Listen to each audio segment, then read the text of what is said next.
for a muse of fire that would ascend the brightest heaven of invention. A kingdom for a stage, princes to act, and monarchs to behold the swelling scene. Then should the warlike Harry, like himself, assume the port of Mars, and at his heels, leashed in like hounds, should famine, sword, and fire crouch for employment.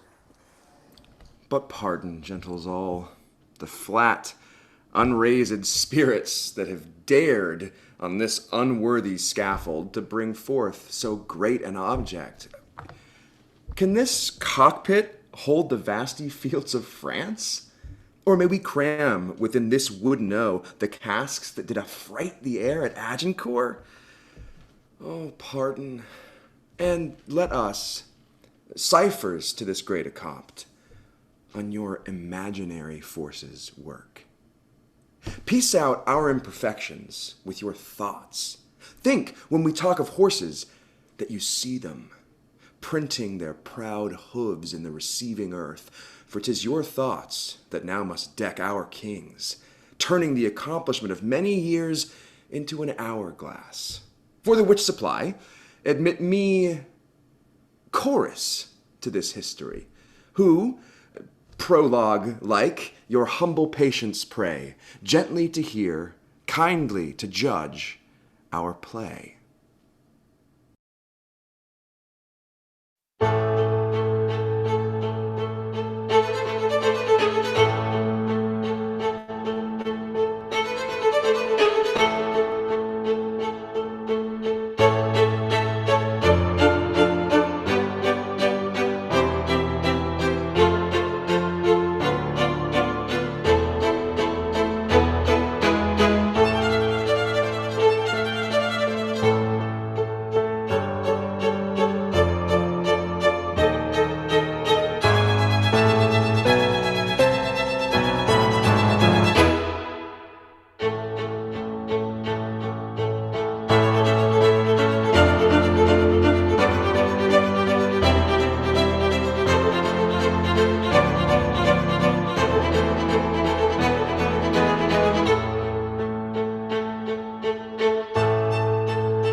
Where is my gracious Lord of Canterbury?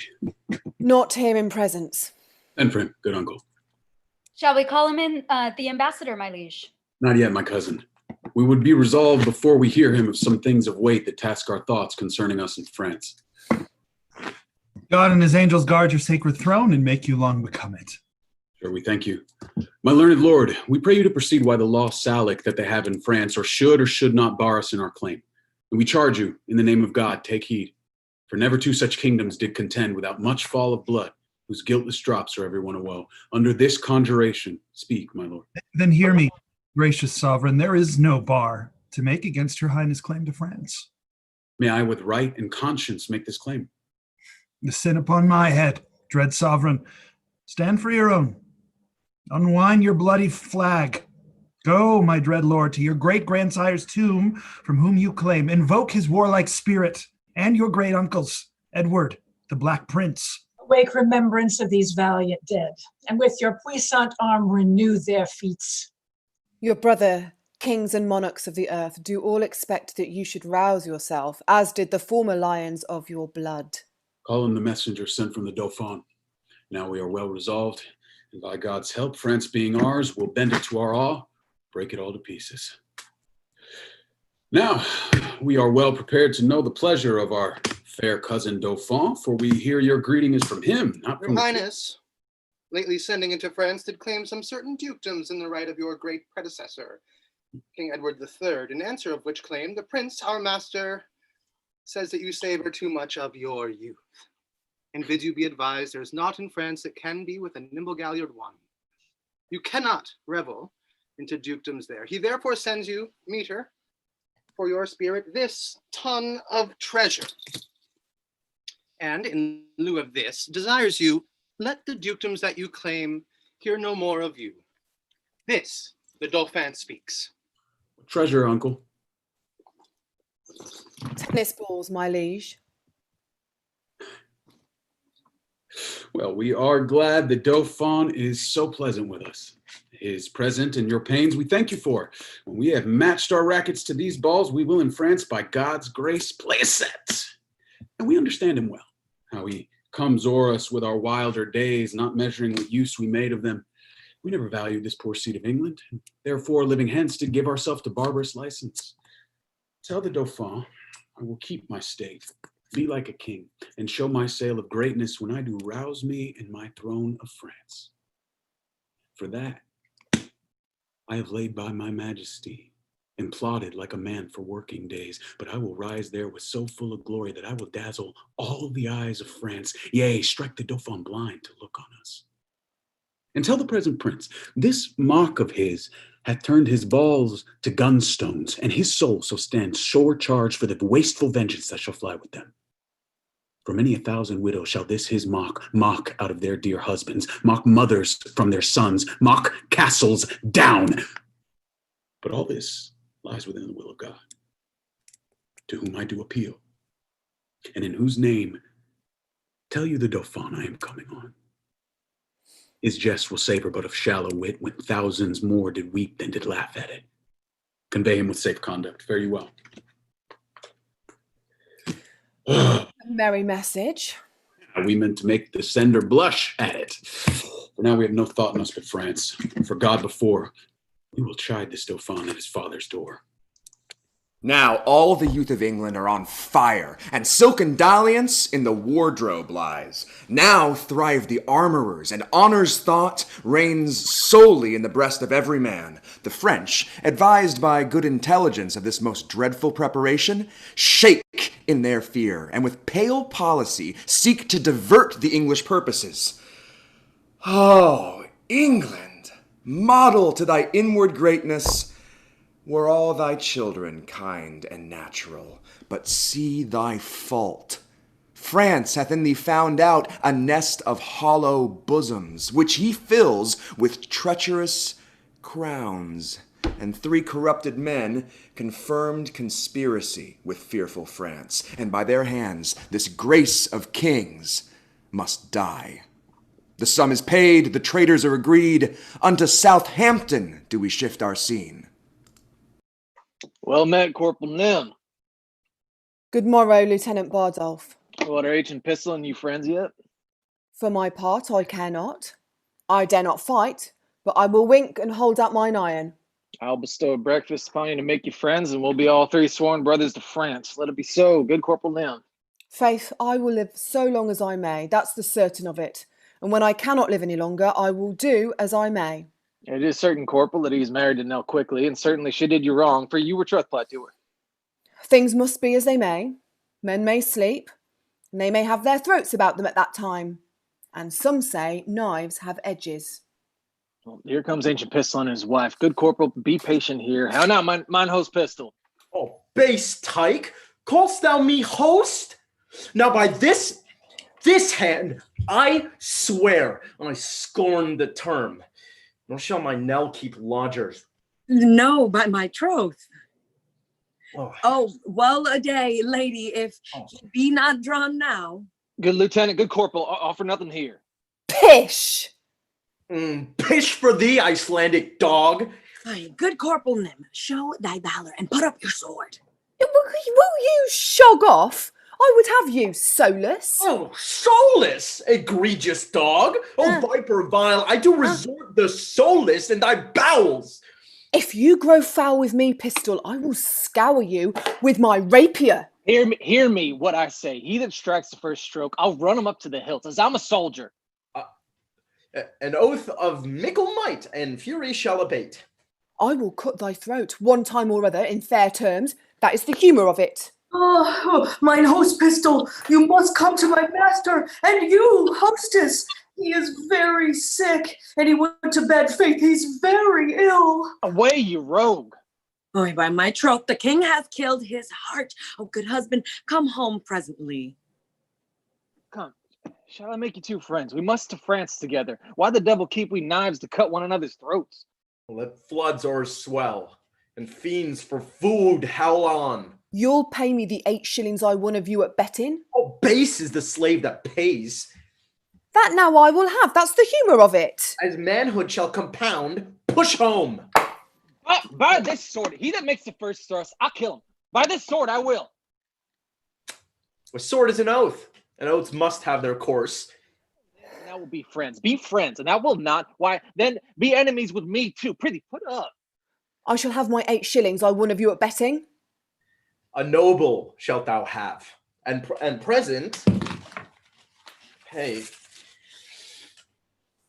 And liquor, likewise I will give to thee, and friendship shall combine, and brotherhood. I'll live by Nim, and Nim shall live by me. Give me thy hand. I shall have my noble. In cash, most justly paid. Well then, that's the humour of it. Oh, as ever you came of women, come in quickly to Sir John. Ay, poor heart, it is most lamentable to behold sweet men come to him. The king hath run bad humours on the night. Nim, thou hast spoke the right. His heart is fracted. Let us condole the night. For lambkins we will live. For God, his grace is bold to trust these traitors. They shall be apprehended by and by. The king hath note of all that they intend. Now sits the wind fair, and we will aboard. My lord of Cambridge, and my kind lord of Masham, and you, gentle knight, give me your thoughts. Think you not the powers we bear with us will cut their passage through the force of France? No doubt, my liege, if each man do his best. I doubt not that. Since we are well persuaded, we carry not a heart with us from hence that grows not in a fair consent with ours. Never was monarch better feared or loved than is your majesty. There's not, I think, a subject that sits in heart grief and uneasiness under the sweet shade of your government. True. Those that were your father's enemies have steeped their gulls in honey and do serve you with hearts, creative duty and of zeal. We judge no less. Uncle of Exeter, enlarge the man committed yesterday that railed against our person. We consider it was excess of wine that set him on, and on his more advice, we pardon him. That's mercy, but too much security. Let him be punished, sovereign, lest example breed by his sufferance more of such a kind. Let us yet be merciful. So may, your highness, and yet punish too. You show great mercy if you give life after the taste of much correction. Alas, your too much love and care of me are heavy orisons against this poor wretch. If little faults proceeding on distemper shall not be winked at, how shall we stretch our eye when capital crimes, chewed, swallowed, and digested, appear before us? We'll yet enlarge that man, though Cambridge, Scroop, and Grey, in their dear care and tender preservation of our person, would have him punished. And now, to our French causes. Who are the late commissioners? I won, my lord. Your highness bade me ask for it today. What did you mean, my liege? And I, my royal sovereign. Then Richard, Earl of Cambridge, there's yours. They're yours, Lord Scroop of Masham, and Sir Knight Grey of Northumberland, the same as yours. Read them, and know, I know your worthiness. My Lord of Westmoreland and Uncle Exeter, we will aboard tonight. How now, gentlemen? What do you see in those papers that you lose so much complexion? Look you, how they change. Your cheeks are paper. I do confess my fault, and do submit me to your highness' mercy. To which we all appeal. The mercy that was quickened us but late by your own counsel is suppressed and killed. You must not dare for shame to talk of mercy, for your own treasons turn into your bosoms as dogs upon their masters, worrying you. See you, my princes and my noble peers, these English monsters, my lord of Cambridge here hath, for a few light crowns, lightly conspired to kill us here in Hampton, to the which this knight, no less for bounty bound to us than Cambridge is, hath likewise sworn. What shall I say to thee, Lord Scroop? Thou that didst bear the key of all my counsels, that knewst the very bottom of my soul, wouldst thou have practiced on me for thy use? Treason and murder ever kept together as two yoke devils sworn to either's purpose, but thou, against all proportion, didst bring in wonder to wait on treason and on murder. And whatsoever cunning fiend it was that wrought upon thee so preposterously hath got the voice in hell for excellence. I will weep for thee. For this revolt of thine, methinks, is like another fall of man. Their faults are open. Arrest them to the answer of the law, and God acquit them of their practices. Our purposes God justly hath discovered, and I repent my fault more than my death, which I beseech your highness to forgive, although my body pay the price of it. For me, the gold of France did not seduce, although I did admit it as a motive the sooner to effect what I intended. But God be thanked for prevention, which I in sufferance heartily will rejoice, beseeching God and you to pardon me. Never did faithful subject more rejoice at the discovery of most dangerous treason than I do at this hour joy o'er myself. My fault, but not my body, pardon, sovereign. God quit you in his mercy. Hear your sentence. You have conspired against our royal person, joined with an enemy proclaimed, and from his coffers received the golden earnest of our death, wherein you would have sold your king to slaughter, his princes and his peers to servitude, and his whole kingdom into desolation. Touching our person, seek we no revenge. But we our kingdom's safety must so tender, whose ruin you have sought, that to her laws we do deliver you. Get you therefore hence, poor miserable wretches, to your death. Now, lords, for France, we doubt not of a fair and lucky war, since God so graciously hath brought to light this dangerous treason lurking in our way. Cheerly to see the signs of war advance. No king of England, not king of France. I prithee, honey, sweet husband, let me bring thee to Staines. No, for my manly heart doth yearn. Bardolph, be blithe. Nym, rouse thy vaunting veins. Boy, bristle thy courage up. For Falstaff, he is dead, and we must yearn, therefore. Would I were with him either in heaven or in hell. Nay, sure, he's not in hell.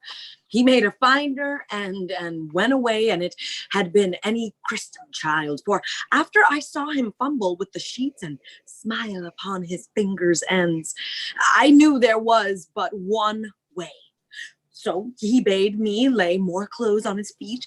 I put my hand into the bed and felt them, and they were as cold as any stone. And then I felt to his knees, and they were as cold as any stone. And so upward, and all was as cold as any stone. They say he cried out a sack. Aye, that I did. And a women. Nay, that I did not. Did? And said that they were the devils incarnate. I could never abide carnation. 'Twas a color he never liked. Shall we shog? The king will be gone from Southampton. Come, let's away. My love, give me thy lips.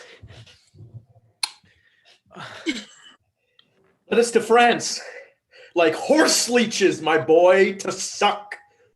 To suck. The very blood to suck. That's but unwholesome food, they say. Oh, touch her soft mouth and march. Farewell, hostess. I cannot kiss. That is the humour of it. But adieu. Let housewifry appear. Keep close. I thee command. Farewell, adieu. Thus comes the English with full power upon us. Therefore, the Dukes of Berry and Bretagne, of Brabant and Orleans shall make forth, and you, Prince Dauphin, with all swift dispatch, to line and new repair our towns of war with men of courage and with means defendant. It is most meet we arm us against the foe, and let us do it with no show of fear, and with no more than if we heard that England were busied with a Whitsun Morris dance. For my good liege, she is so idly kinged by a vain, giddy, shallow, humorous youth that fear attends her not. Oh, peace, Prince Dauphin. You are much too mistaken in this, king. Question your grace the late ambassadors, with what great state he heard their embassy, and you shall find his vanities forspent, were but the outside of the Roman Brutus covering discretion with a coat of folly. Think we King Harry strong, and princes look you strongly armed to meet him. Ambassadors from Harry, King of England, do crave admittance to your majesty. We'll give them present audience. Go and bring them. You see, this chase is hotly followed, friends. Turn head and stop pursuit. For coward dogs most spend their mouths when what they seem to threaten runs far before them. Good my sovereign, take up the English short, and let them know of what a monarchy you are the head. Self-love, my liege, is not so vile a sin as self-neglect.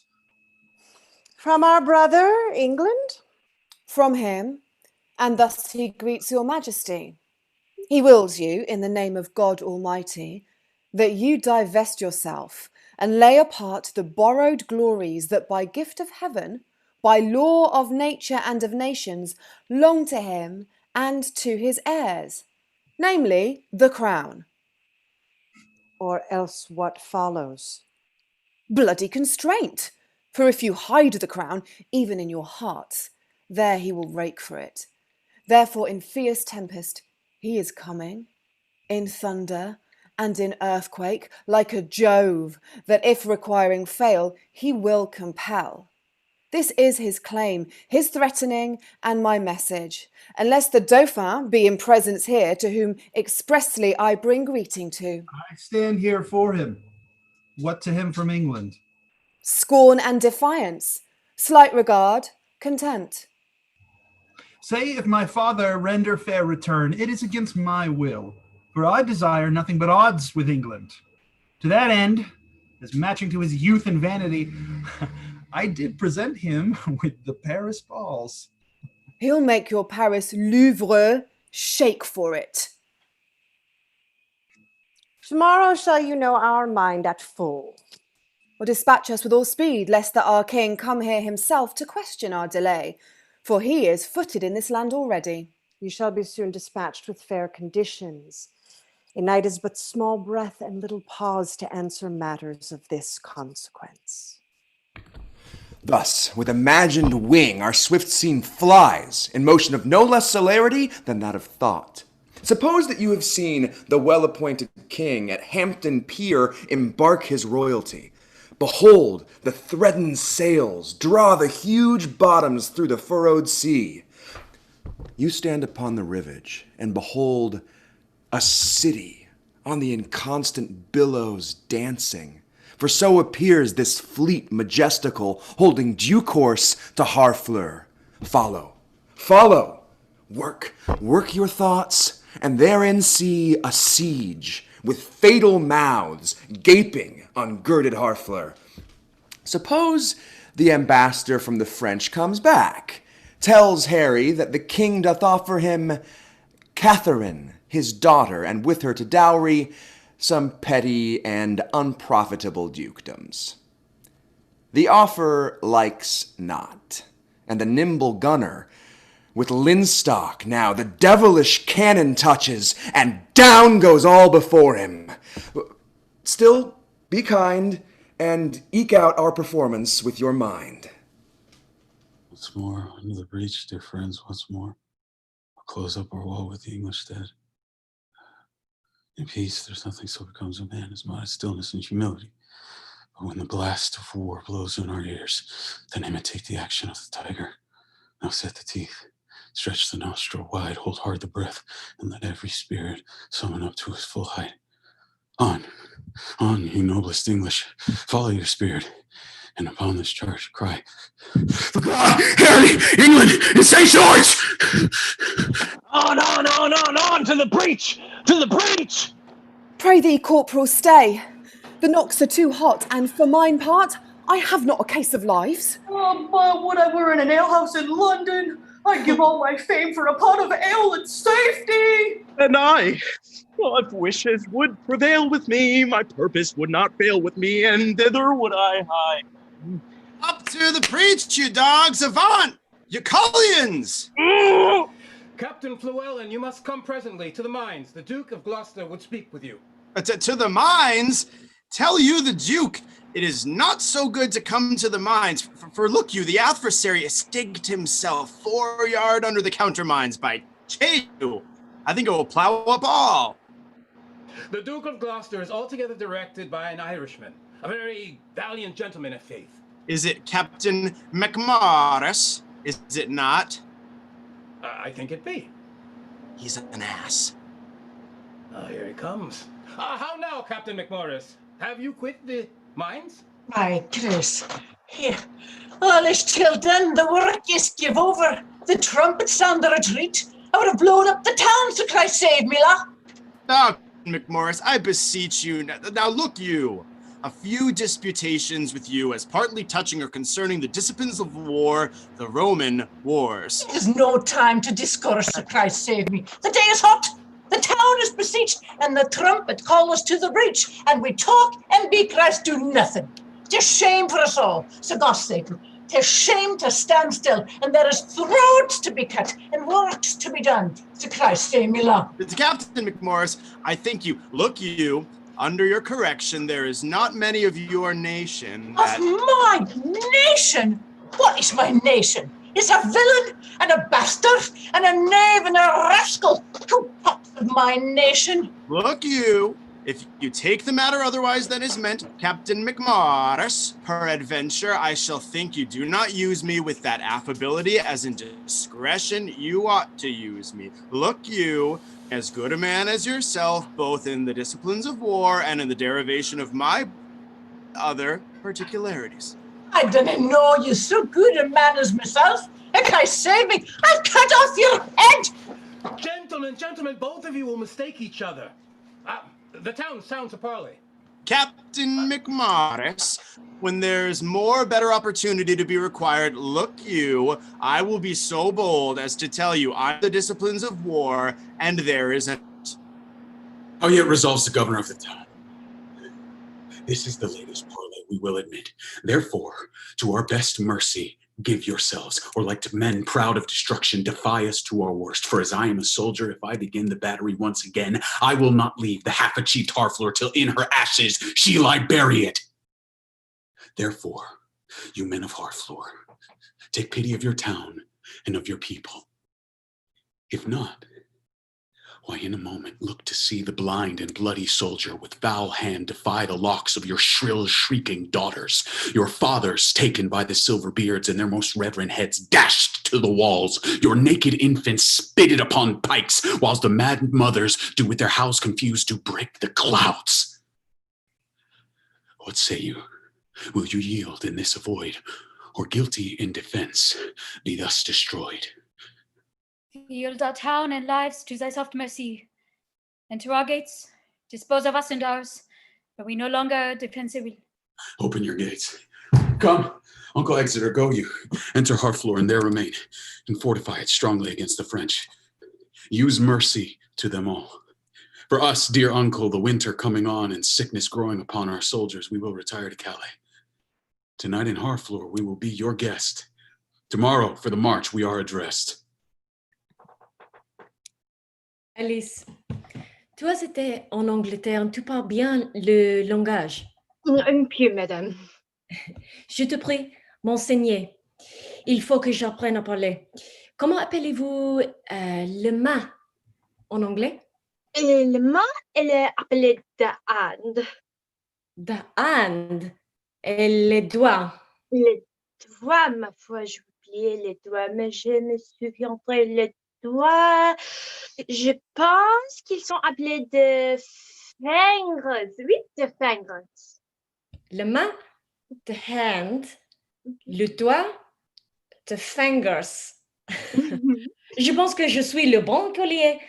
J'ai gagné 2 mots d'anglais vitement. Comment appelez-vous les ongles? Les ongles, nous appelons des nails. The nails. Écoutez, dites-moi si je parle bien. The hand, the fingers, the nails. Bien vu, madame, il est pas bas en gloire. Dites-moi l'anglais pour le bras. The arm, madame. Et le coude. The elbow. The elbow. Je m'en fais la répétition de tous les mots que vous m'avez appris dès à présent. Il est trop difficile, madame, comme je pense. Excusez-moi, Alice. Écoutez. The hand, the fingers, the nails, the arm, the elbow. The elbow, madame. Oh, Seigneur Dieu, je m'oubliais. The elbow. Comment appelez-vous le col? The neck, madame. The neck. Le menton. The chin. The chin. Le col, the neck, du menton, du chin. Oui, c'est votre honneur. En vérité, vous prononcez le mot aussi droit que les natifs d'Angleterre. Je ne doute pas de reprendre par la grâce de Dieu en un peu de temps. J'ai oublié ce que je vous enseigne. Non, je réciterai à vous promptement. The hand, the fingers, the nails. The nails, madame. The nails. The arm, the elbow. C'est votre honneur, the elbow. Ainsi dit-je, the elbow, the neck, the chin. Comment appelez-vous le pied et la robe? The foot, madame, et the coon. The foot et the coon. Oh, Seigneur Dieu, c'est un mot de ce mauvais impudique, et non pour la dame d'honnête. C'est assez bon, foi. Allons-nous à dîner. Oui, madame.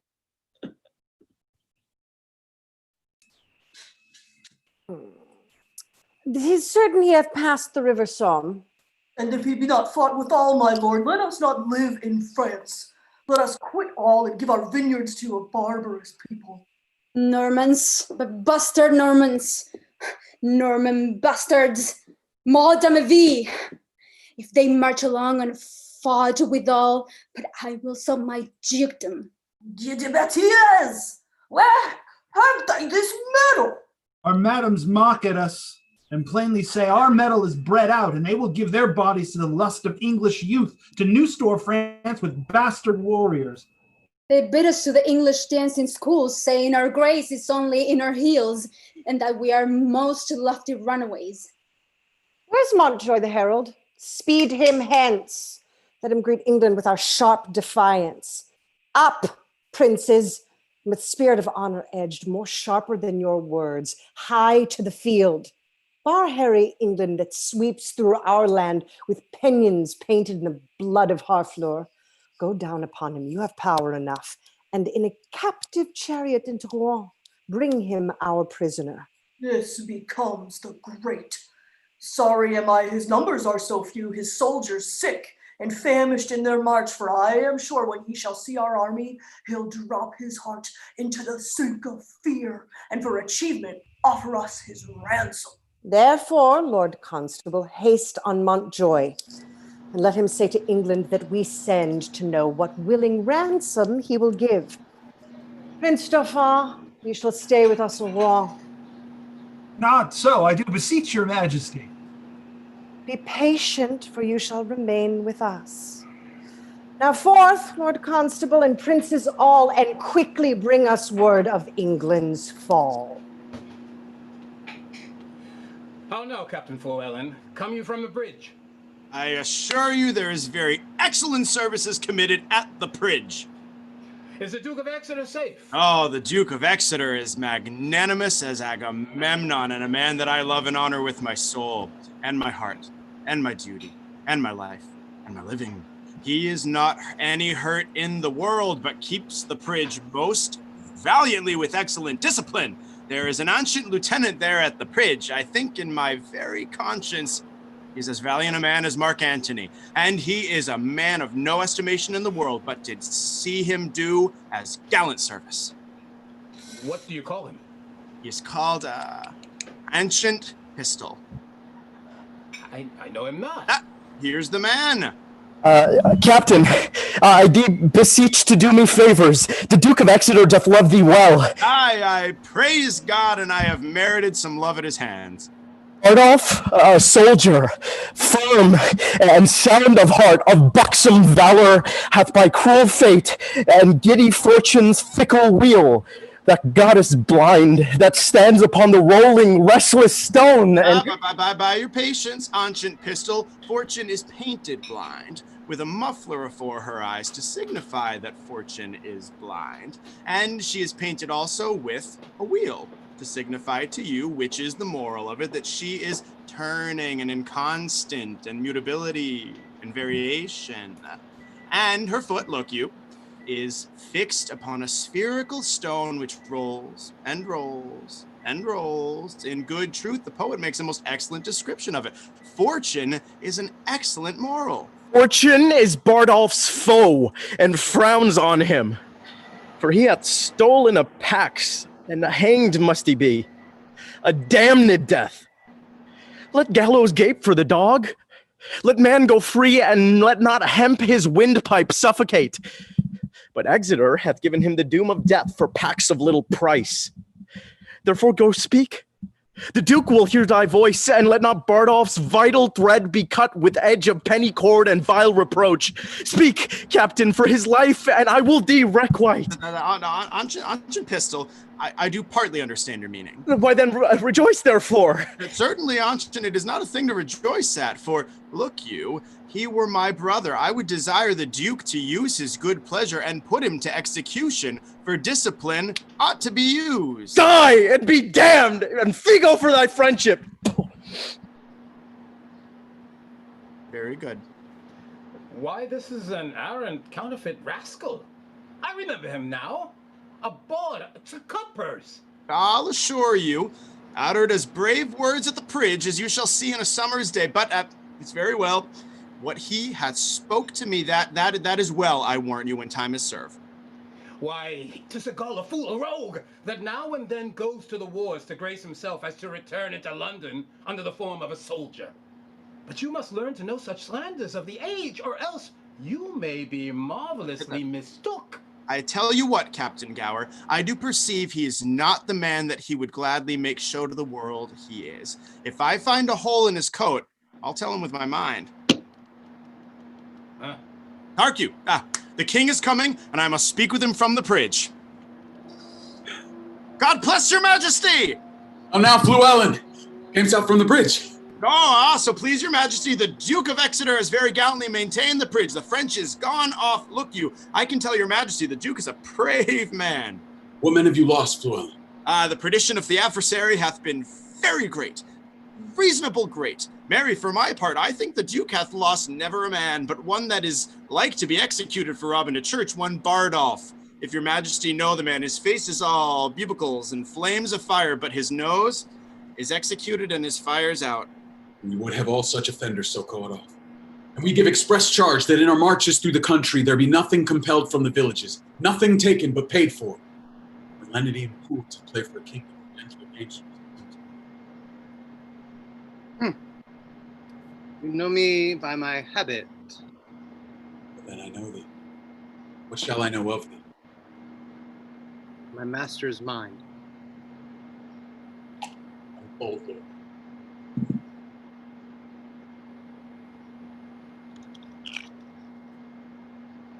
Thus says my king. Though we seemed dead, we did but sleep. Advantage is a better soldier than rashness. Tell him we could have rebuked him at Harfleur, but that we thought not good to bruise an injury till we were full ripe. Now we speak upon our cue. England shall repent his folly, see his weakness, and admire our sufferance. Bid him, therefore, consider of his ransom.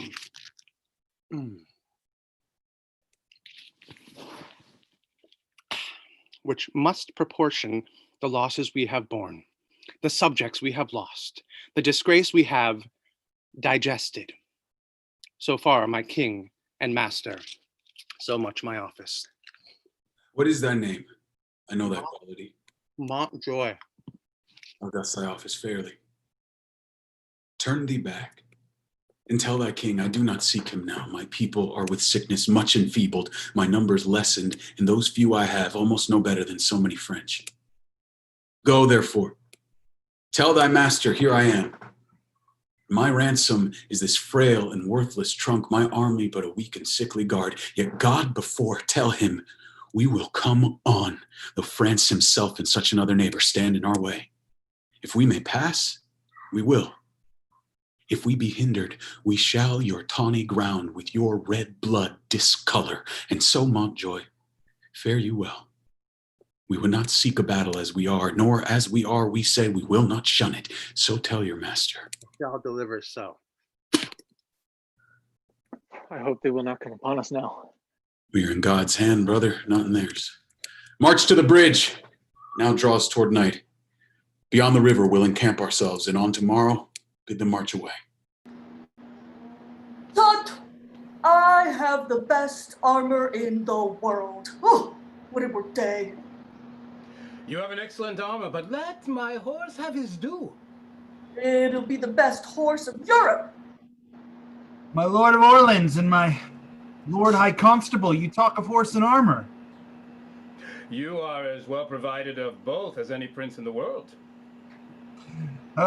What a long night is this. I will not change my horse with any that treads but on 4 pasterns. When I bestride him, I soar. I am a hawk who trots the air. He's of the color of the nutmeg. And of the heat of the ginger. It is a beast for Perseus. He is pure air and fire. He is indeed a horse, and all the other jades they call beasts. Indeed, my lord, it is a most absolute and excellent horse. I once writ a sonnet in his praise. It began thus: wonder of nature. I have heard a sonnet begin so to one's mistress. They did. Then did they imitate that which I composed to my courser, for my horse is my mistress. Your mistress bears well. Me well, which is the prescript praise and perfection of a good and particular mistress. Oh, nay, for me thought yesterday your mistress shrewdly shook your back. So perhaps did yours. Mine was not bridled. Oh, then belike she was old and gentle. You have good judgment in horsemanship. I had rather have my horse to my mistress. I'd have left my mistress as a jade. I tell thee, Constable, my mistress wears his own hair. I could make as true a boast as that if I had a sow to my mistress. Yeah, thou makes use of anything. Yet I could not use my horse for my mistress. I were able to load him with his dessert. Will it never be day? I will trot tomorrow a mile, and my way shall be paved with English faces. Who will go to Hazard with me for 20 prisoners? You must first go yourself to Hazard ere you have them. 'Tis midnight. I'll go arm myself. The Dauphin longs for morning. He longs to the English. By the white hand of my lady, he's a gallant prince. Swear by her foot that she may tread out the oath. He is simply the most active gentleman of France. Doing his activity, and he will still be doing. I know him to be valiant. I was told that by one that knows him better than you. What's he? Mary, he told me so himself. He needs not. There is no hidden virtue in him. By my faith, sir, but it is. Never anybody saw it but his lackey. 'Tis a hooded valor, and when it appears, it will bait. It will never set well. You are the better at proverbs. By how much a foot's bolt is soon shot. You have shot over. 'Tis not the first time you were overshot. Oh. My Lord Constable, the English lie within 1,500 paces of your tents. Would it were day! Oh, alas, poor Harry of England, he loves not further dawning as we do. What a wretched and peevish fellow is this King of England, to mope with his fat-brained followers so far out of his knowledge. If the English had any apprehension, they would run away. Well, that they lack. For if their heads had any intellectual armor, they could never wear such heavy-headed pieces. The island of England breeds very valiant creatures. Their mastiffs are of unmatchable courage. Foolish curs that run winking into the mouth of a Russian bear and have their heads crushed like rotten apples. You may as well say, that's a valiant flea that dare eat his breakfast on the lip of a lion. Just. And the men do sympathize with the mastiffs in robustious and rough coming on, leaving their wits with their wives. And then give them great meals of beef and iron and steel. They will eat like wolves and fight like devils. Aye, but these English are shrewdly out of beef. And we shall find tomorrow they have only stomachs to eat and none to fight. Now is it time to arm come. Shall we be about it? It is now 2 o'clock, but let me see, by 10, we shall have each 100 Englishmen. Now entertain conjecture of a time when creeping murmur and the pouring dark fills the wide vessel of the universe. From camp to camp, through the foul womb of night, the hum of either army stilly sounds, that the fixed sentinels almost receive the secret whispers of each other's watch. Fire answers fire, and through their paly flames each battle sees the other's umbered face. The confident and overlusty French do the low-rated English play at dice, and chide the triple tardy-gated knight, who, like a foul and ugly witch, doth limp so tediously away. The poor condemned English, like sacrifices, by their watchful fires sit patiently and inly ruminate the morning's danger. And their gesture, sad, investing lank lean cheeks and war-worn coats, presenteth them unto the gazing moon so many horrid ghosts.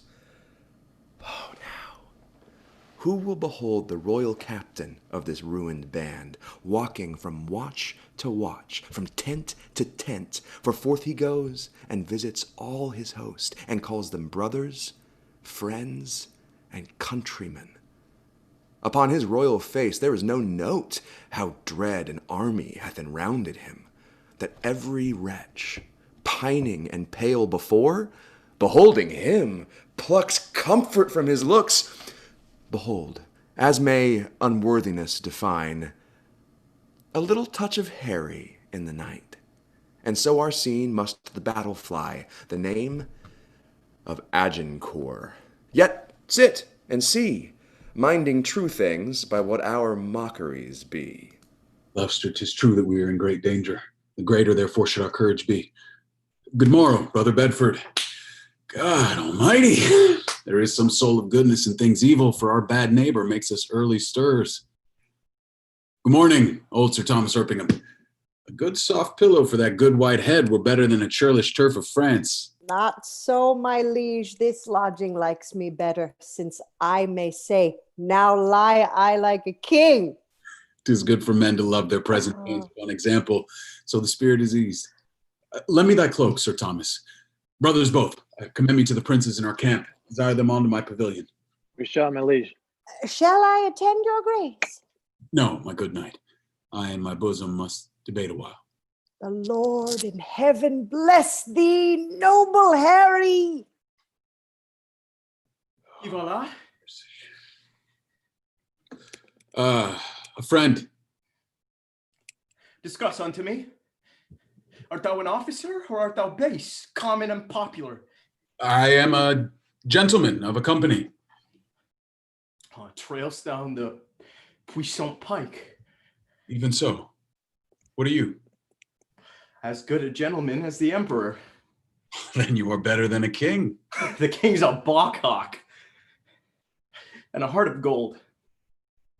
a lad of life, an imp of fame, of parents good, of fist most valiant. I kiss his dirty shoe, and from heartstring I love the lovely bully. What is thy name?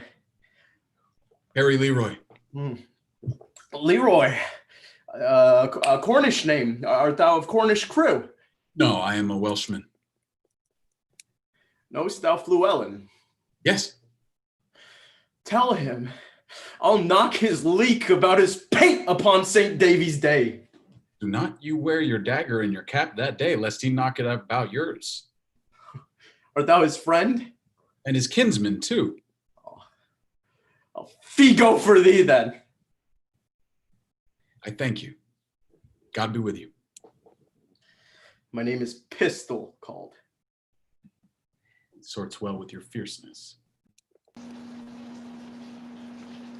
Captain Fluellen. Name of Jesus Christ, speak lower. If the enemy is an ass and a fool, is it meet, think you, that we should also be an ass and a fool in your conscience now? I will speak lower. I pray you and beseech you that you will. You're a little out of fashion. There is much care and valor in this Welshman.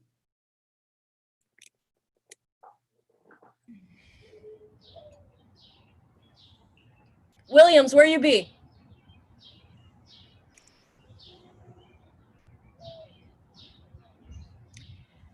Brother Williams, is it not the morning which breaks yonder?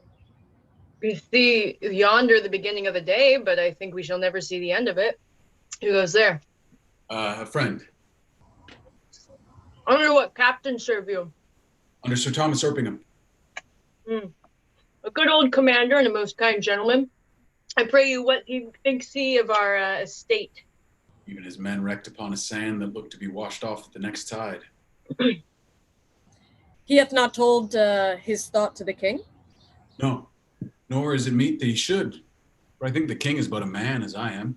Therefore, when he sees reason of fears, as we do, his fears out of doubt be of the same relish as ours are.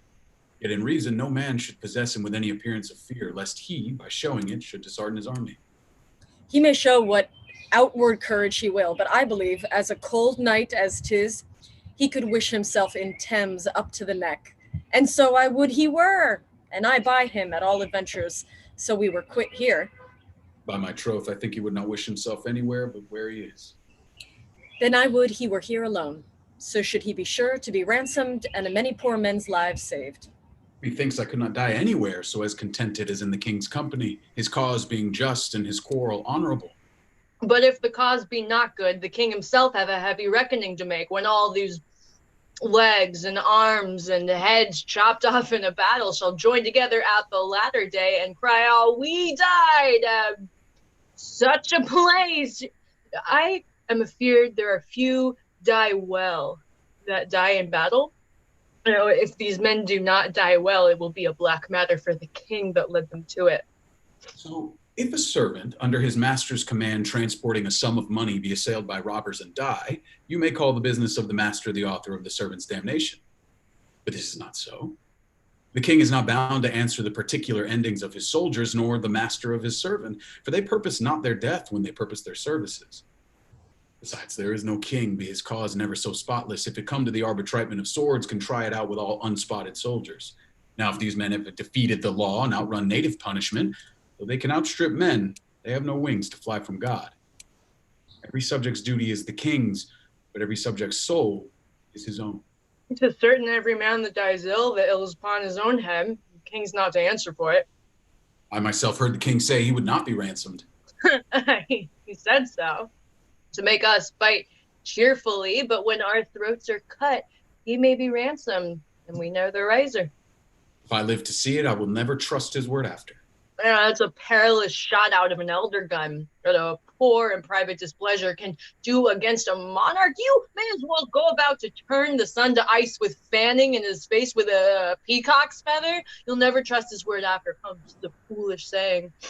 Your reproof is something too round. I should be angry with you if the time were convenient. Yeah, let it be a quarrel between us if you live. I embrace it. All right. How shall I know thee again? Give me any gauge of thine, and I will wear it in my bonnet. Then if ever thou darest acknowledge it, I will make it my quarrel. Here's my glove. Give me another of thine. There. This I will wear in my cap. If ever thou come to me and say, after tomorrow, this is my glove by this hand, I will take thee a box on the ear. If ever I live to see it, I will challenge it. Keep thy word. Fare thee well. Be friends, you English fools, be friends. We have French quarrels enough, if you could tell how to reckon. Indeed. The French may lay 20 French crowns to one, they'll beat us, for they bear them on their shoulders. But it is no English treason to cut French crowns, and tomorrow the king himself will be a clipper. A clipper. Upon the king, let us our lives, our souls, our children, and our sins lay on the king. And we must bear all. Hard condition, twin-born with greatness, subject to the breath of every fool, whose sense no more can feel but his own ringing. I mean, what infinite heart's ease must kings neglect that private men enjoy? And what have kings that privates have not too, save ceremony, save general ceremony? And what art thou? Thou idle ceremony, art thou aught else but place, degree, and form, creating awe and fear in other men? Canst thou, when thou commandst the beggar's knee, command the health of it? No. Thou proud dream that plays so subtly where the kings repose. I am a king that find thee, and I know 'tis not the balm, the scepter, and the ball, the throne he sits on, nor the tide of pomp, not all these laid in bed majestical, can sleep so soundly as the wretched slave. Slave, a member of the country's peace, enjoys it, but in gross brain little wots what watch the king keeps to maintain the peace. My lord, your nobles, jealous of your absence, seek through your camp to find you. Good old knight, collect them all together at my tent. I'll be before thee. I shall do it, my lord. God of battles, heal my soldiers' hearts. Possess them not with fear, not today, but more. Think not upon the fault my father made encompassing the crown. I, Richard's body, have interred anew, and on it have bestowed more contrite tears than from it issued forced drops of blood. Though all that I can do is nothing worse, since that my penitence comes after all, imploring pardon. Monte Cheval! The sun doth gild our armor upon my lords. Monte Cheval, quoi? Ah! Now, my lord constable. Oh, hark how our steeds for present service neigh! Mount them and make incision in their hides, that their hot blood may spin in English eyes. What, will you have them weep our horses' blood? How shall we then behold their natural tears?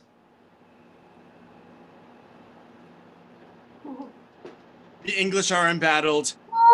To horse, you gallant princes, straight to horse! There is not work enough for all our hands. There's blood enough in all their sickly veins to give each naked colonel axe a stain that our French gallants shall today draw out. Very little let us do, and all is done. Then let the trumpet sound, for our approach shall so much dare the field that England shall count down in fear and yield. Where's the king? The king himself is rode to view the battle. Of fighting men they have full 70,000. That's 5 to 1. Besides, they are all fresh. God's arm strike with us. 'Tis a fearful odds. God be with you, princes all. I'll do my charge. Farewell, good Salisbury, and good luck go with thee. Farewell, kind lord. Fight valiantly today. He is full of valor as of kindness, princely in both.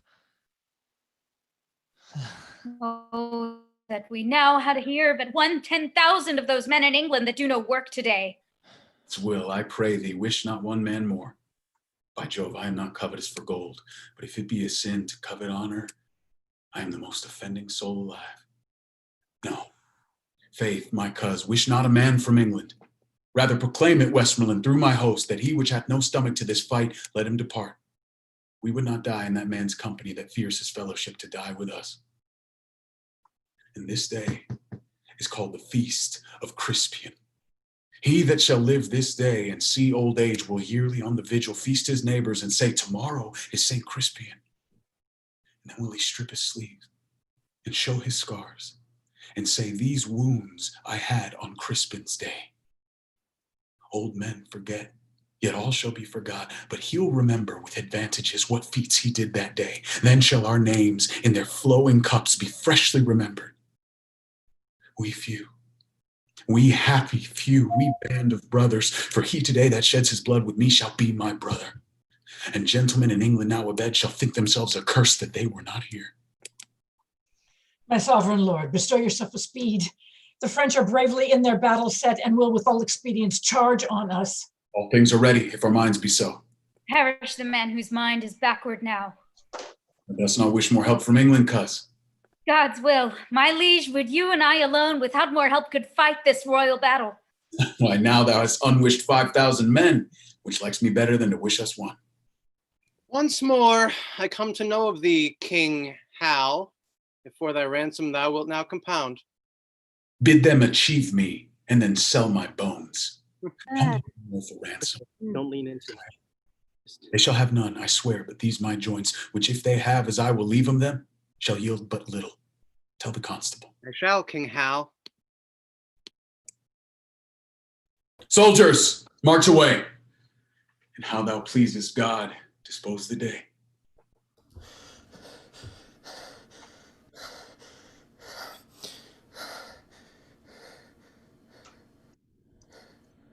Quoi? Yield. Je pense que vous êtes un gentilhomme de bonne qualité. Oh, Baguette, art thou a gentleman? What is thy name? Discuss. Signor Dieu. Oh, Signor Dieu. Signor Dieu should be a gentleman. Prepend my words, O Signor Dieu, and mark. O Signor Dieu, on thou diest, on point of fox, except, O Signor Dieu, do give me egregious ransom. Oh, prenez miséricorde. Ayez pitié de moi. Moi shall not serve. I will have 40 mois. Or I will fetch thy rim out of thy throat in drops of crimson blood. Est-il impossible d'échapper la force de ton bras? Brass? Cur? Thou damned and luxurious mountain goat offers me brass? Oh, pardonnez-moi. Oh, sayest thou me so? Is that a ton of moss? Come hither, boy. Ask me this slave in French. What is his name? Que-tu comme êtes-vous appelé? Monsieur le Fer. Oh, Master Fair. Oh, fair him and firk him and ferret him and discuss the same in French unto him. I do not know the French for fer and ferret and firk. Bid him prepare, for I will cut his throat. Il me commande de vous dire que vous faites, vous prêt, que soldat ici est disposé tout et c'était dire tu peux vous égorger. Oh!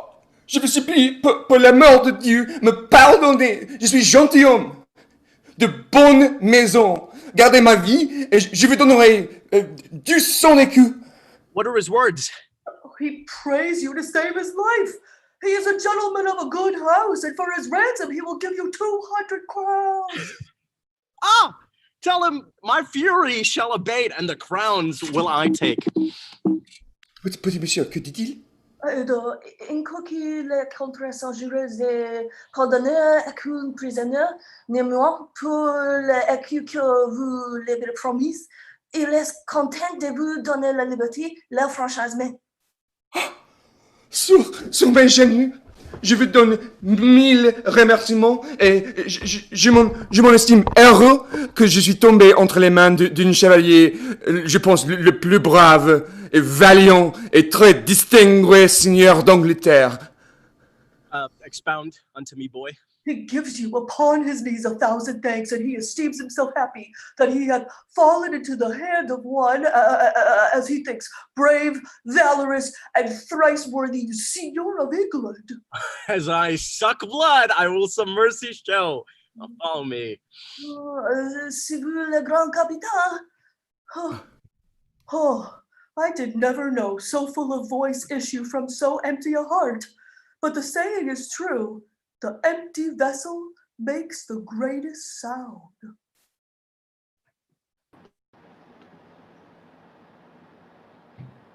Why, all our ranks are broke! Oh, per terrible shame!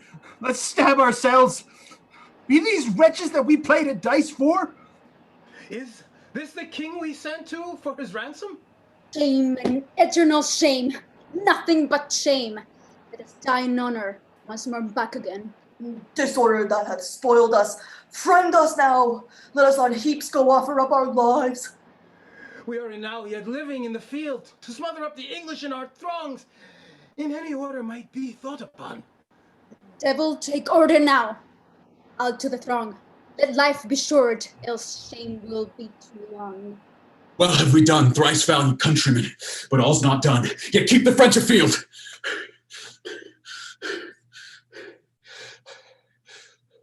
Where's the Duke of York? Duke of York commends him to your majesty. Exeter, go. Thank you. Live to good uncle. Thrice within this hour I saw him down, thrice up again and fighting. From helmet to the spur, all blood he was. In which array, brave soldier, doth he lie, larding the plain, and by his bloody side the noble Earl of Suffolk also lies. Suffolk first died, and York, all haggled over, comes to him, when in gore he laid in steeped, and cries aloud, "Tarry, dear cousin Suffolk, my soul shall thine keep company to heaven." Upon these words I came and cheered him up. He smiled me in the face, wrought me his hand, and with a feeble grip says, "Dear my lord, commend my service to my sovereign." And all my mother came into mine eyes and gave me up to tears. I blame you not. For hearing this, I must perforce compound with mistful eyes, or there will issue two. But hark! What new alarm is this same? The French have reinforced their scattered men. Then every soldier kill his prisoners. Give the word through. Kill the poise and the luggage. 'Tis expressly against the laws. 'Tis as errant a piece of knavery, mark you, now as can be offered. In your conscience now, is it not? 'Tis certain there's not a boy left alive, and the cowardly rascals that ran from the battles are done. The slaughter. Besides, they have burned and carried away all that was in the king's tent, wherefore the king most worthily hath caused every soldier to cut off his prisoner's throat. 'Tis a gallant king. Aye, he was born at Monmouth, Captain Gower. What call you the town's name where Alexander the pig was born?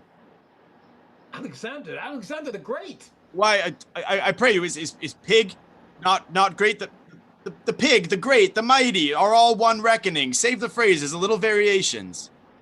I think Alexander the Great was born in Macedon.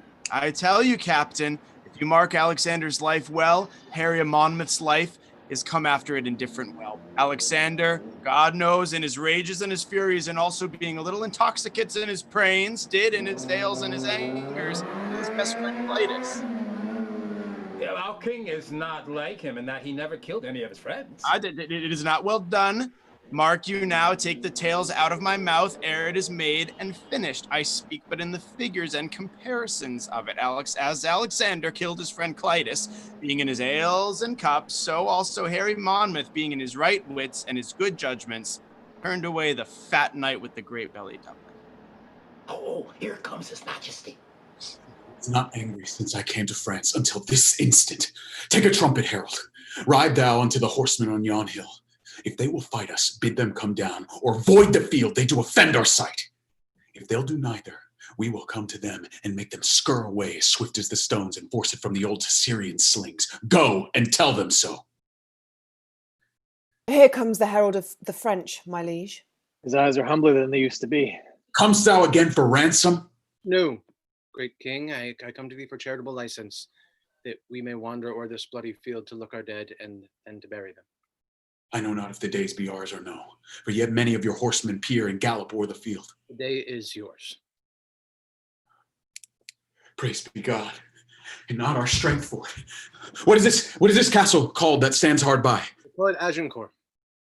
Then call we this the field of Agincourt, fought on this day of Crispin Crispianus. Oh, your grandfather of famous memory, and please your majesty and your great uncle Edward, the Black Prince of Wales, as I have read in the chronicles, fought a most brave battle here in France.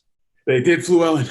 Your majesties is remembered of it. The Welshmen did good service in the garden where leeks did grow, wearing leeks in their Monmouth caps, which your majesty know to this hour is an honorable badge of service, and I do believe your majesty takes no scorn to wear the leek upon St. Tavy's Day. I wear it for a memorable honor, for I'm Welsh, you know, good countryman. All the water and wine cannot wash your majesty's Welsh blood out of your body. I can tell you that. God bless it and preserve it, as long as it pleases his grace and his majesty too. Thanks, good my countryman. By Jeshu, I am your majesty's countryman. I care not who know it. I will confess it to all the world. I need not be ashamed of your majesty, praise be God, so long as your majesty is an honest man. God keep me so.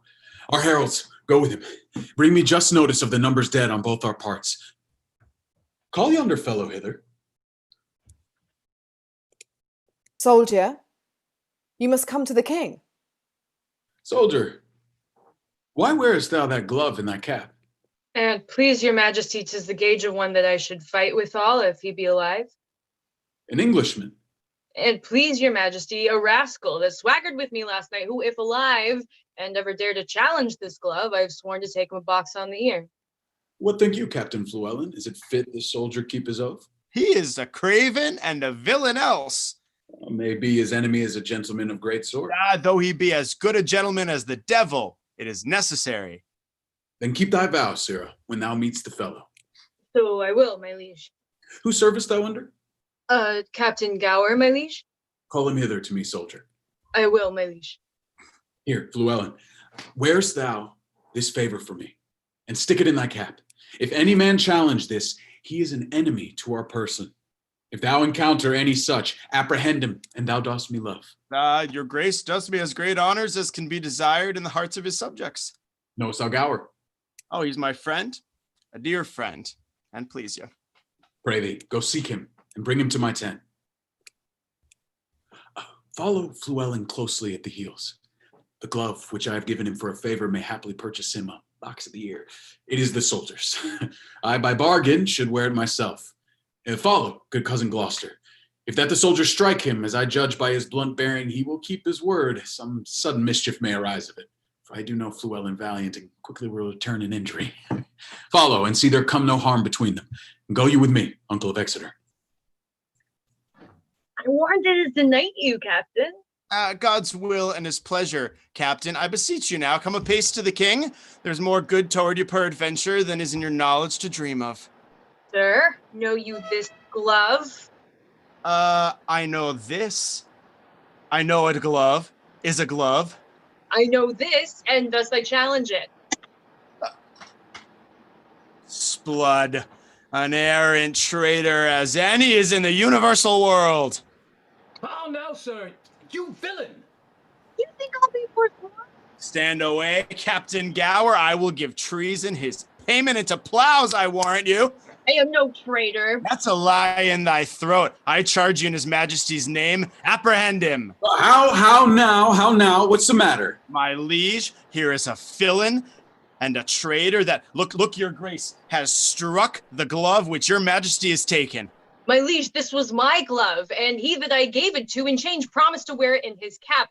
I promised to strike him if he did. I met this man with my glove and his cap. I have been as good as my word. I hope your majesty is bear me testimony and witness that this is the glove that your majesty is give me. In your conscience now? Give me thy glove, soldier.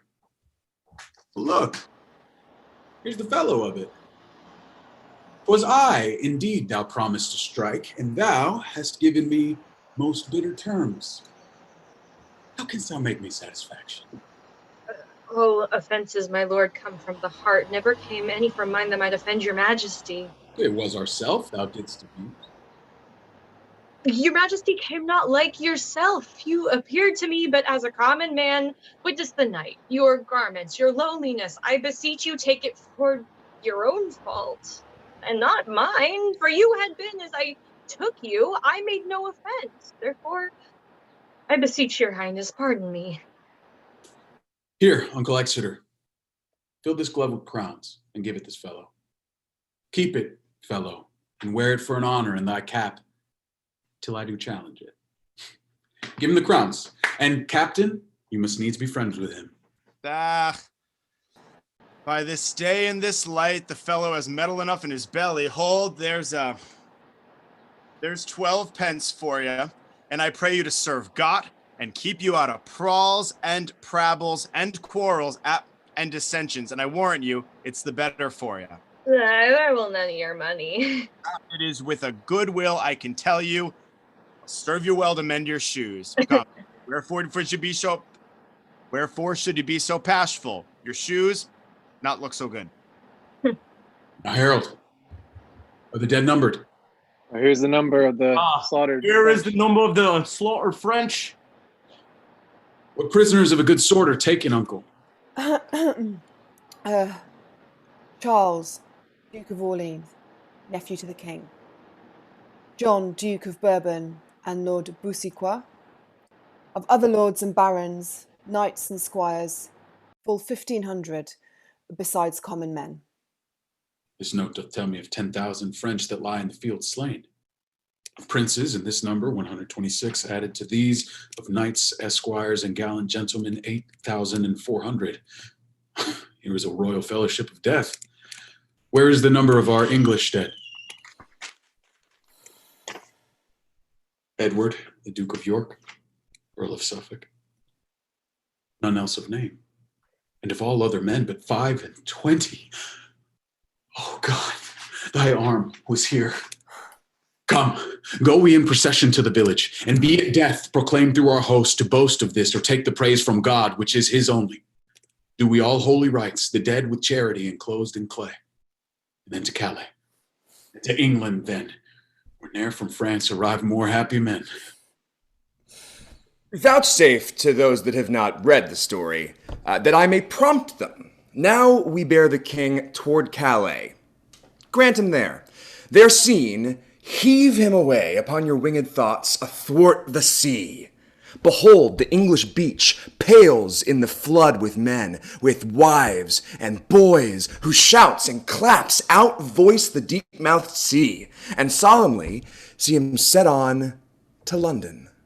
So swift a pace hath thought that even now you may imagine him upon Blackheath, where that his lords desire him to have borne his bruised helmet and his bended sword before him through the city. He forbids it, giving full trophies, signal, and ostent quite from himself to God.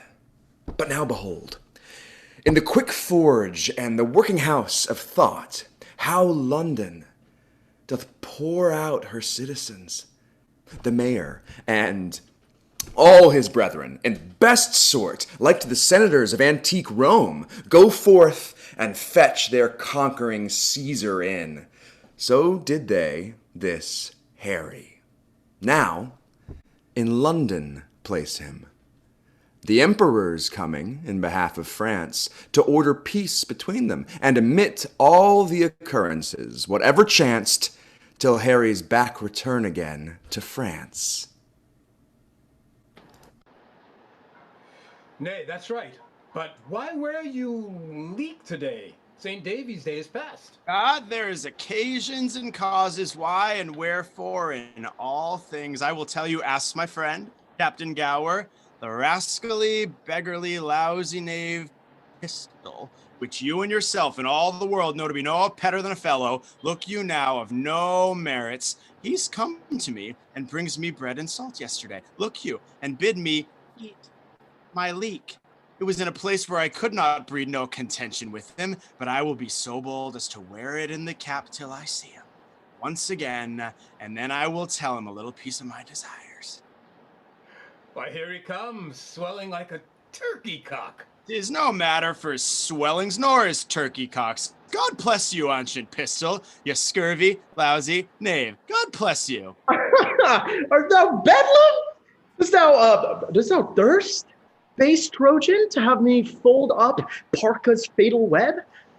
Hence, I'm qualmish at the smell of leek. I beseech you heartily, scurvy, lousy knave, and my desires and my requests and my petitions. eat, look you. This leek, because look you do not love it, nor your affections, and your appetites, and your digestions does not agree with it. I would desire you to eat it. Oh, not for Caldwaller and all his goats. Well, there's one goat for you. What? Will you be so good, scald knave, as to eat it? Base Trojan, thou shalt die. Oh, you say very true, scald knave. When God's will is, I will desire you to live in the meantime, and eat your victuals come. There's sauce for it. Ha!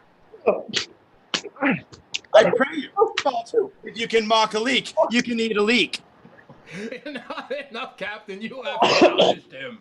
I say, I will make him eat some part of my leek, or I will beat his pate for days. Bite, I pray.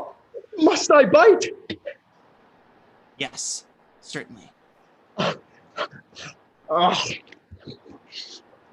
this leek I will most horribly revenge. I eat and eat, I swear. Eat, I pray you. Will you have some more sauce to your leek? There's not enough leek to swear by. Quiet thy cudgel.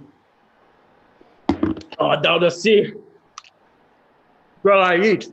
Oh, much good do you, scald knave. Heartily. Nay, pray you, throw none away. The skin is good for your broken coxcomb. When you take occasions to see leeks hereafter, I pray you, mock at 'em. That's all. Good. Aye, leeks is good. Hold ya. There's a groat to heal your pate. A groat. Verily, verily, yes, and in truth, you shall take it. Or I have another leek in my pocket, which you shall eat. I take thy groat in earnest of revenge. I owe you anything. I'll pay you in cudgels. God be with you, and keep you, and heal your pate. Oh, hell shall stir for this. Go. You are a counterfeit, cowardly knave. Will you mock at an ancient tradition begun upon an honorable respect and worn as a memorable trophy of predeceased valor? And dare not avouch in your deeds any of your words? I've seen you gleeking and galling at this gentleman twice or thrice. You thought, because he could not speak English in the native garb, you could not therefore handle an English cudgel. Well, you find it otherwise, and henceforth, let a Welsh correction teach you a good English condition. Fare ye well. Doth fortune play the housewife now? News have I that my Nell is dead in the spatial of malady of France. And there my rendezvous is quite cut off. Old do I wax, and from my weary limbs honor is cudgeled. Well, bawd, I'll turn, and something lean to cut purse of a quick hand to England I will steal, and there I'll steal, and patches will I get unto these cudgeled scars, and swear I got them from the Gallia wars. Peace to this meeting, wherefore we are met. Right joyous are we to behold your face, most worthy brother England, fairly met. So happy be the issue, brother England, of this good day and of this gracious meeting. To cry amen to that, thus we appear. My duty to you both, on equal love, you are assembled, and my speech entreats that I may know the let. Why gentle peace should not expel these inconveniences and bless us with her former qualities. If, Duke of Burgundy, you would the peace which you have cited, you must buy that peace with full accord to all our just demands. The king hath heard them, to the which as yet there is no answer made. Well then, the peace which you before so urged lies in his answer. I have but with a cursory eye or glanced the articles. Pleaseth your grace to appoint some of your council presently to sit with us once more, with better heed to resurvey them. We will suddenly pass our accept and peremptory answer. Brother, we shall. Go, Uncle Exeter, and take with you free power to ratify anything in or out of our demands, and we'll consign thereto. Will you, fair sister, go with the princes or stay here with us?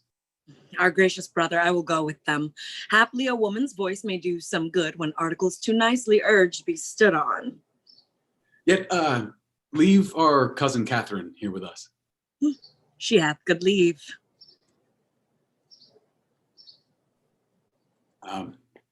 Fair Catherine, and most fair, will you vouchsafe to teach a soldier terms such as will enter at a lady's ear and plead his love suit to her gentle heart?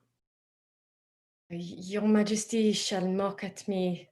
I cannot speak your England. Fair Catherine, if you will love me soundly with your French heart, I will be glad to hear you confess it brokenly with your English tongue. Do you like me, Kate? I cannot tell what is like me. An angel is like you, and you are like an angel. Que dit-il? Que je suis semblable les anges. I said so, dear Catherine. Oh, bon Dieu, les langues des hommes sont pleines de tromperies. What says she, fair one? That the tongues of men are full of deceits? Oui, that is the princess.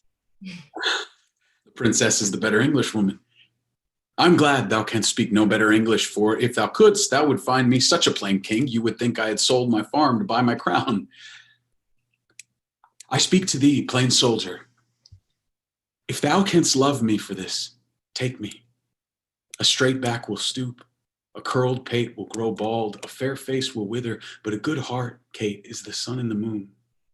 If thou would have such a one, take me. Is it possible that I should love the enemy of France? No, Kate. In loving me, you should love the friend of France. For I love France so well that I will not part with a village of it. I would have it all mine. And Kate, when France is mine and I am yours, then yours is France and you are mine. I cannot tell what is that. Je crois sur les possessions de France et quand vous avez les possessions de moi, donc votre est France et vous êtes mienne. De votre honneur, le français que vous parlez, il est meilleur que l'anglais lequel je parle.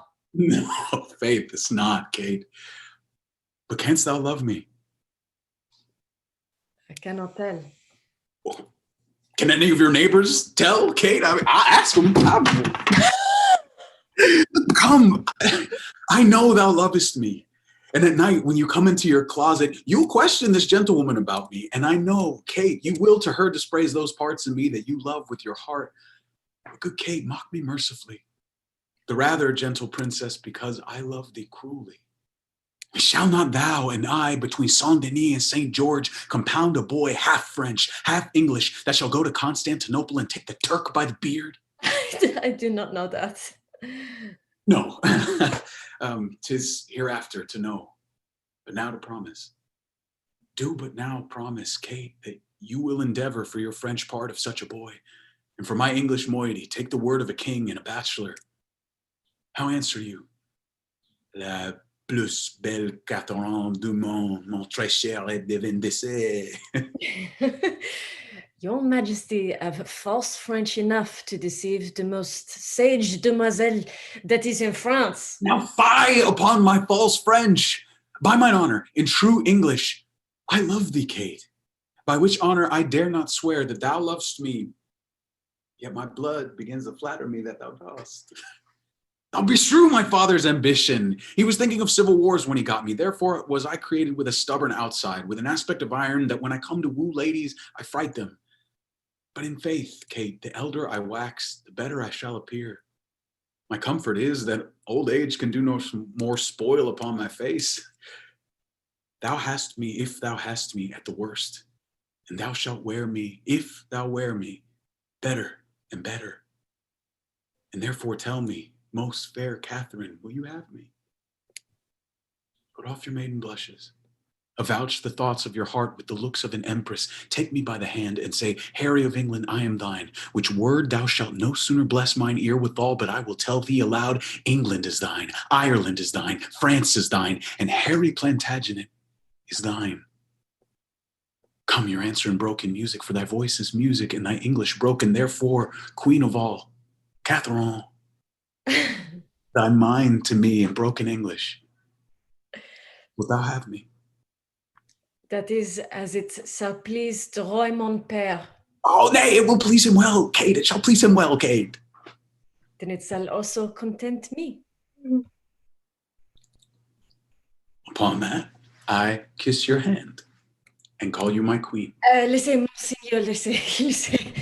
Ma foi, je ne veux point que vous abaissiez votre grandeur en baisant la main de votre sécurité en donne ce lecture. Excusez-moi, je vous supplie, mon très puissant seigneur. Well, then I will kiss your lips, Kate.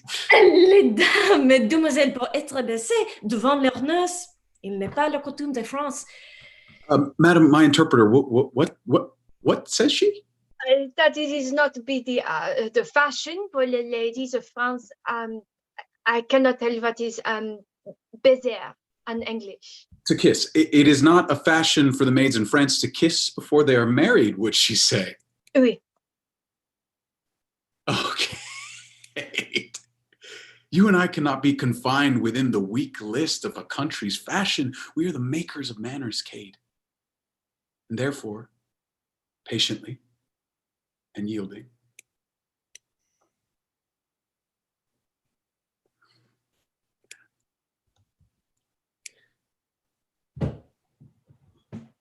you have witchcraft in your lips, Kate. And they should sooner persuade Harry of England than a general petition of monarchs. Here comes your father. God save your majesty. My royal cousin teach you our princess English. I would have her learn how perfectly I love her, and that is good English. Is she not apt? Well, her tongue is rough, cuz, and my condition is not smooth. So that having neither the voice nor the heart of flattery about me, I cannot so conjure up the spirit of love in her that he will appear in his true likeness. Pardon the frankness of my mirth, if I answer you for that. If you would conjure in her, you must make a circle. If conjure up love in her in his true likeness, he must appear naked and blind. Can you blame her then, being a maid yet rosed over with the virgin crimson of modesty, if she deny the appearance of a naked blind boy in her naked seeing self? It were, my lord, a hard condition for a maid to consign to. Yet they do wink and yield as love is blind and enforces. Shall Kate be my wife? So please you. I'm content. We have consented to all terms of reason. Is it so, my lords of England? The king hath granted every article, his daughter first, and then in sequel all. Take her, fair son, and from her blood raise up issue to me, that the contending kingdoms of France and England may cease their hatred, and this dear conjunction plant neighborhood and Christian-like accord in their sweet bosoms, that never war advance his bleeding sword twixt England and fair France. Amen. Amen. Now welcome, Kate, and bear me witness all, that here I kiss her as my sovereign queen. Prepare we for our marriage, on which day my lord of Burgundy will take your oath, and all the peers for surety of our leagues. Then shall I swear to Kate, and you to me, and may our oaths well kept and prosperous be. Thus far, with rough and all unable pen, our bending author hath pursued the story, in a little room confining mighty men, mangling by starts the full course of their glory. Small time, but in that small most greatly lived this star of England. Fortune made his sword, by which the world's best garden he achieved, and of it left his son, imperial lord, Henry the Sixth, an infant bands crowned king of France and England did this king succeed, whose state so many had the managing that they lost France and made his England bleed. Which, on Friday, our stage shall start to show. And for their sake, and your fair minds, let this acceptance take.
my Well God. done, y'all.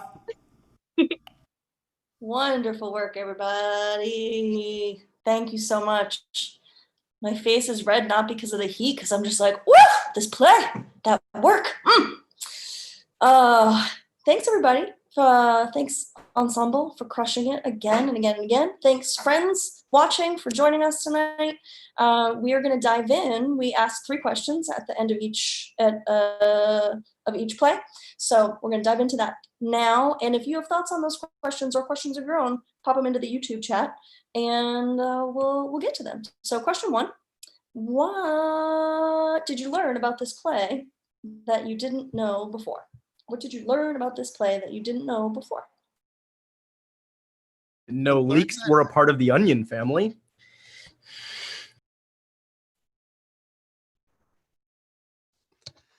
Sorry, baby. Cheers. I learned that the play doesn't have to be bombastic. I'm so used to seeing Henry played as just like the biggest capital P patriot. And Alex, you made such strong choices to soften him and let once more unto the breach, and to let the St. Crispin's Day speech be subtle and to be personal. And it really flipped the whole thing for me, because I've always seen this as just this like boom, like in your face, piece of nationalist theater. And suddenly it was something really personal, and I'd never considered it in those terms. So thanks for giving us a spin that I don't know if I'll ever find again. It's interesting that you call it a piece of nationalist theater, because like obviously it's written in celebration of England, and there is such a glorification of their history and the idea, like these, even the device of the chorus coming in and explaining everything and essentially saying, we're actors, we're faking it, but like this shit was real and it happened and it's important and we're here to try and tell you as best we can. Because reading it, I never thought of it as like an agitprop piece, like a propaganda piece of theater. I always think of it as Henry is like capital P patriot, but what does that actually look like? And I recently had an experience working with these guys who were Navy SEALs, and it was really cool to see them, because like what you think of as patriotism often looks like dudes in the backyard like smoking joints and drinking. And it's like, I say that as a joke, but also like it's very, I don't know. I appreciate you saying that, because I think this thing is misconstrued as like, rah, go war. And it's more like, what is war? I cut all the actual war out, but there's actually not even as much as there is in 4-1 and 4-2, where people actually fight each other. It's people talking about what it's like to fight. And then the chorus comes in and says, this is the details of what war is like. In the middle of the night, all the men are awake and they're talking to each other and they're scared and all this stuff. And I found that very interesting. All right, anybody else? Going once, going twice. Anything in the YouTube comments, Dan or Monty, on that question? No. Moving along. There might be, but we'll come back to it. Well, let's dive into question 2. Question 2. What word, image, phrase popped out to you today? What popped out to you today? Words, image, phrases, whatever you like.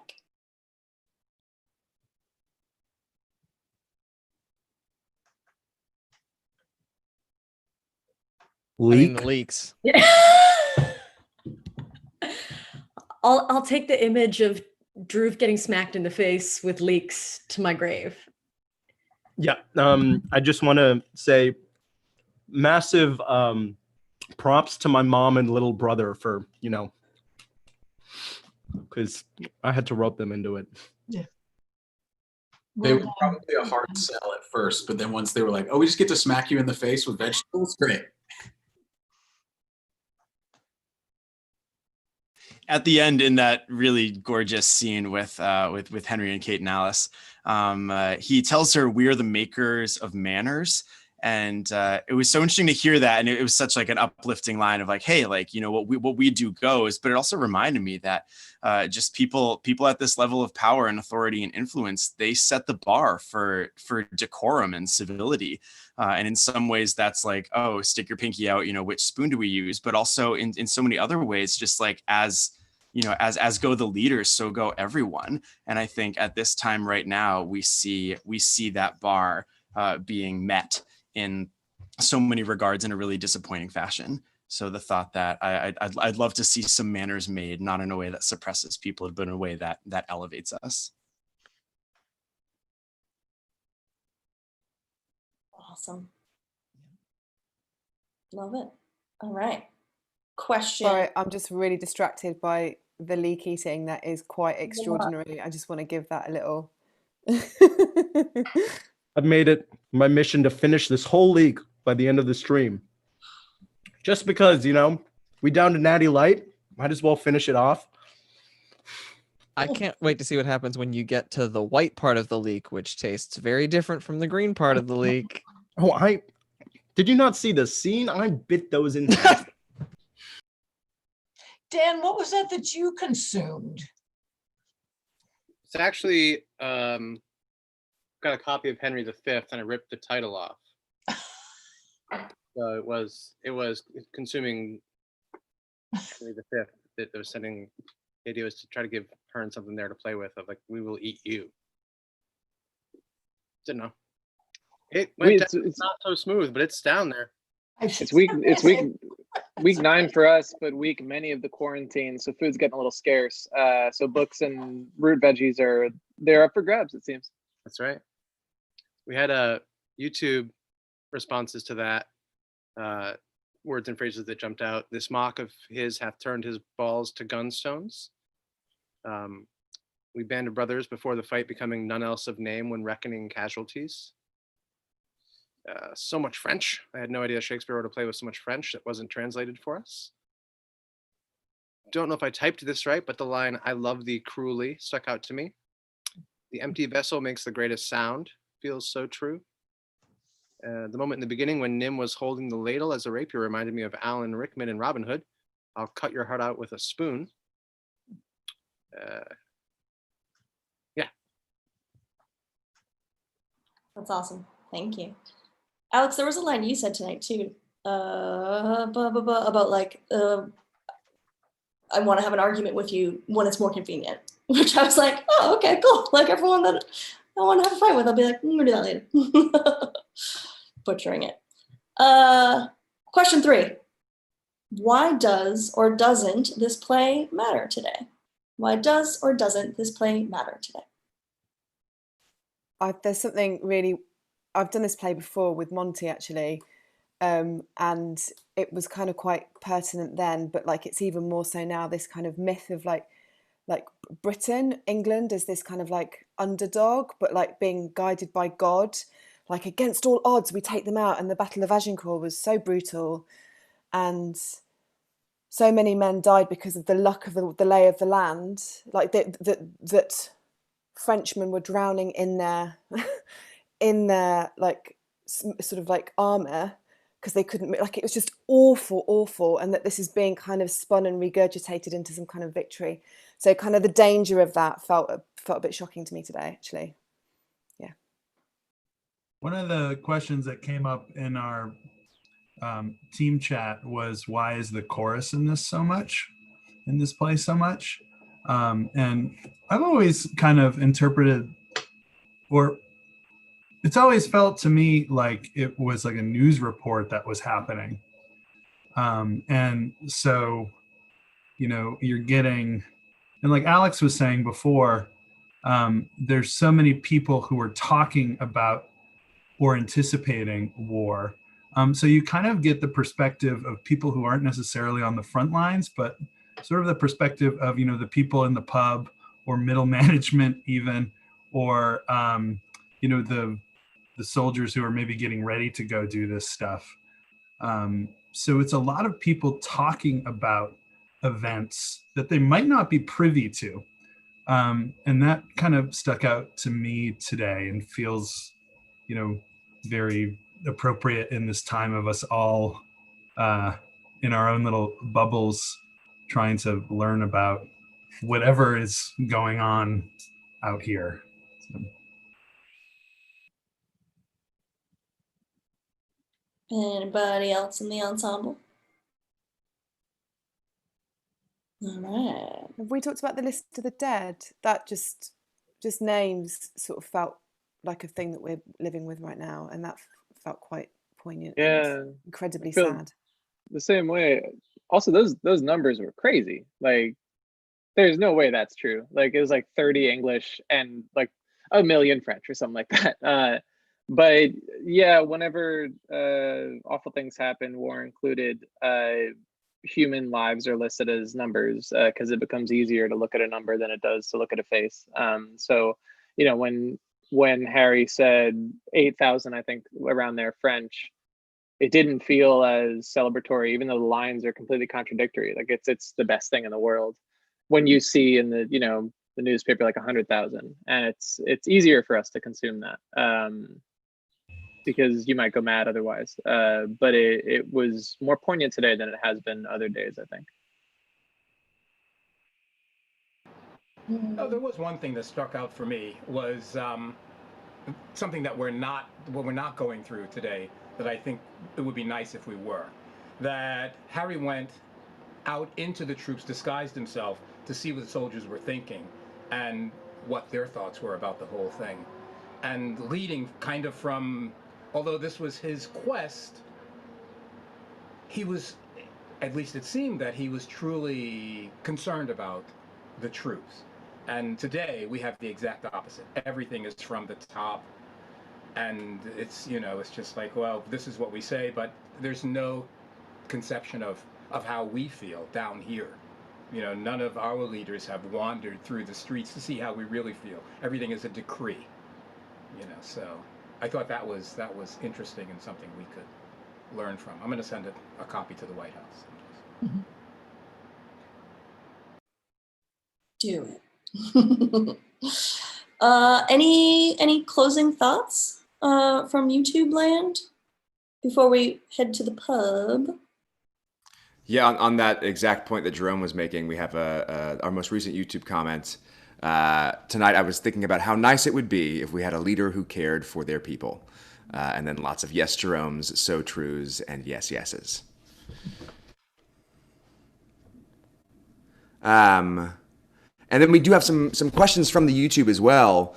So I'll kick us off into those. We'll start with us in here and then to y'all on YouTube if you have thoughts on these questions as well.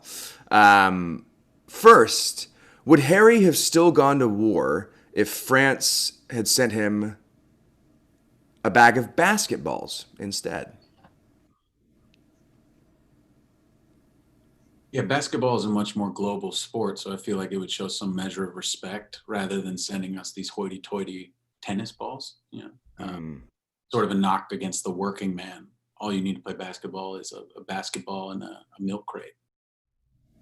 I also would like to imagine a Henry V Space Jam mashup in that case, and that sounds like a great story to me. One of my favorite linguistic nerdy things is after Harry gets those tennis balls, he uses the word mock a lot, which can kind of be construed as the sound of a tennis ball hitting a racket, which you probably don't get with the bounce of a basketball.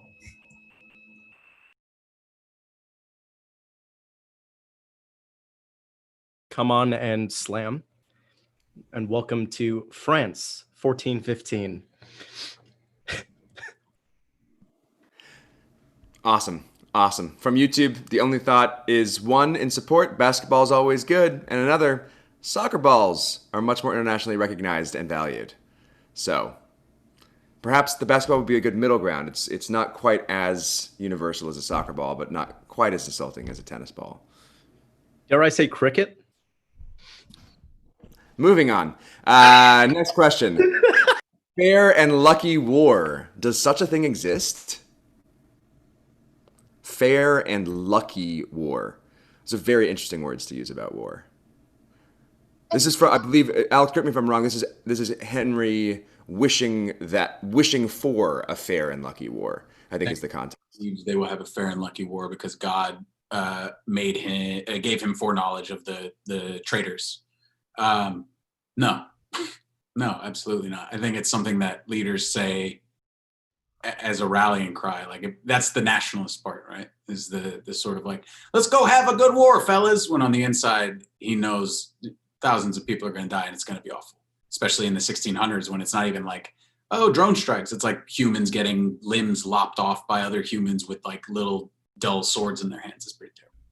And just the strictly on the vocabulary definition thing, that's an oxymoron. So if you have luck, it is unfair. So it's impossible, right? Like those, it's like a jumbo shrimp, I think.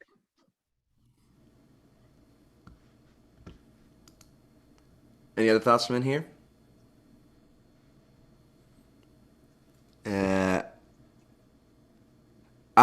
From the YouTube chat, we have fair meaning good weather. So not necessarily fairness in terms of what we think, but that it is actually specifically talking about the conditions for the fighting. Agincourt was really bad, wasn't it? So that's quite interesting. Yeah.